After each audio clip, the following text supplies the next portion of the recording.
फूट mouth डिसीजच्या आजाराबद्दल आपला आजचा व्हिडिओ आहे।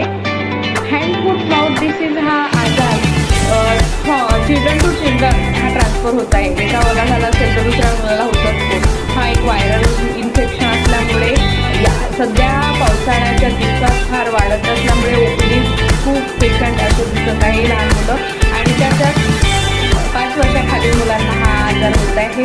मुलांना त्यांचे सिम्पटम काय काय आहेत तर लहान बालकांमध्ये त्यांना इरिटेशन खूप आहे, हातापायाला रॅशेस आहे, सर्दी खोकला पण आहे, त्याच्यासोबत ताप पण आहे असे सिम्पटम दिसत आहेत। किंवा तोंडाला फोळे आले आहेत, ते गिळायला त्रास होत आहे, ते जेवू शकत नाही आहे, इरिटेट होऊन राहिले आहे, चिडचिड पण वाढलेला आहे। म्हणून घाबरू जाऊ नका पालकांनो। यासाठी आपण काय केलं पाहिजे, वारंवार बाळाचा हात स्वच्छ धुवून दिले पाहिजे। तसेच बाळाला जसे सिम्पटम आहेत ते सिम्पटमॅटिक